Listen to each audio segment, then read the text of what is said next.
नमस्कार दोस्तों, मैं राजेश दुगानी एडवोकेट आज आपके साथ डिस्कस करने जा रहा हूं कॉन्ट्रैक्ट लेबर एक्ट के बारे में। दोस्तों, लेबर कॉन्ट्रैक्ट एक्ट जो है 1970 में पारित किया गया था। इसका नाम है contract labour regulation and abolition act. दोस्तों, वैसे तो ये एक्ट 1970 से ही पारित है, लेकिन दोस्तों आजकल ये एक्ट की जरूरत काफी ज्यादा महसूस हो रही है, क्योंकि दोस्तों पहले के टाइम में इतने ज्यादा कॉन्ट्रैक्ट लेबर कोई भी कंपनी नहीं रखती थी।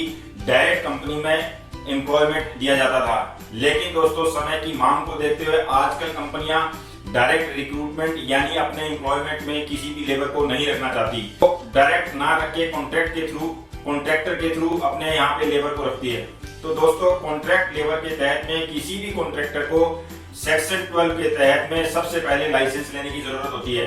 दोस्तों इसके लिए प्राइमरी जो मेन शर्त है वो ये है कि 20 लेबर या फिर 20 से अधिक लेबर होने चाहिए किसी भी कॉन्ट्रैक्टर के साथ में, तो उसको लाइसेंस लेना अंडर सेक्शन 12 के तहत बहुत नेसेसिटी है।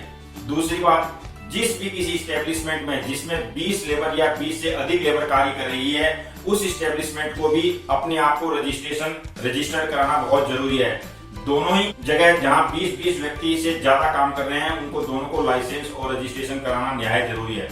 दोस्तों मैं एक बात क्लियर करना चाहूंगा कि कॉन्ट्रैक्ट लेबर कभी भी प्रिंसिपल एम्प्लॉयर का डायरेक्ट एम्प्लॉयमेंट में नहीं होता। वो कॉन्ट्रैक्ट लेबर यानी वर्कमैन की कैटेगरी में ही आएगा, ना कि एम्प्लॉय का। इसलिए कॉन्ट्रैक्ट लेबर के बारे में वर्ड यूज करते समय हमेशा वर्कमैन वर्ड यूज होता है, ना कि एम्प्लॉय। दोस्तों कॉन्ट्रैक्ट लेबर जो होता है उसको फैसिलिटीज उतनी ही मिलती है जितनी की परमानेंट एम्प्लॉय को मिलती है, और उसके ऊपर भी factories act, industrial dispute act, minimum wages act, ESIC act, PF act, यानी कि जो बेनिफिट एम्प्लॉय परमानेंट को मिलते हैं वही सारे के सारे कॉन्ट्रैक्ट लेबर को मिलते हैं। लेकिन दोस्तों कॉन्ट्रैक्ट लेबर कभी भी प्रिंसिपल एम्प्लॉयर के परमानेंट एम्प्लॉयमेंट में नहीं होती, और ना ही उस प्रिंसिपल एम्प्लॉयर को किसी तरह का लेना देना उस कॉन्ट्रैक्ट लेबर से होता। हाँ, इसमें एक बात बहुत महत्वपूर्ण है, वो ये है कि अगर किसी भी कारण आपका कॉन्ट्रैक्टर आपको वेजेस या फिर आपको जो फैसिलिटीज प्रोवाइड करानी है वो नहीं करवा रहा, तो प्रिंसिपल एम्प्लॉयर का हक बनता है, उसका दायित्व बनता है कि वो आपको वो फैसिलिटीज यानी कि आपका जो वेजेस है आपको वो प्रोवाइड कराए। कॉन्ट्रैक्ट लेबर को भी उसके लिए रेस्ट रूम की व्यवस्था, फर्स्ट एड की व्यवस्था, उसके लिए कैंटीन की व्यवस्था, उसके लिए एनवायरमेंट की व्यवस्था, हर चीज की व्यवस्था करने का दायित्व कॉन्ट्रैक्ट लेबर का होता है। अगर कॉन्ट्रैक्टर किसी भी तरह की गफलत करता है तो इसकी सारी की सारी जिम्मेदारी फिर प्रिंसिपल एम्प्लॉयर के ऊपर आती है।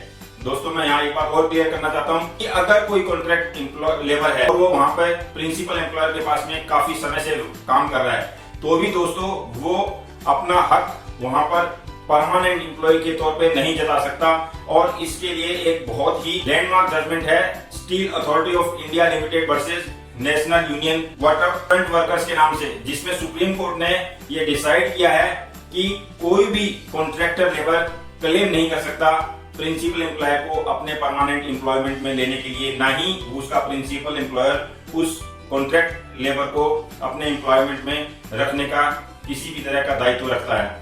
तो इस तरह दोस्तों कॉन्ट्रैक्ट लेबर हमेशा कॉन्ट्रैक्टर के अंडर में रहेगा और उसका प्रिंसिपल एम्प्लॉयर से कोई मतलब नहीं है। सिर्फ और सिर्फ प्रिंसिपल एम्प्लॉयर अगर किसी तरह की उसके काम में डेफिशिएंसी है या फिर उसको जो भी फैसिलिटीज प्रोवाइड करानी है कॉन्ट्रैक्टर द्वारा नहीं करवा रहा, तो फिर प्रिंसिपल एम्प्लॉयर का दायित्व बनता है। अदरवाइज प्रिंसिपल एम्प्लॉयर का कोई दायित्व नहीं होता।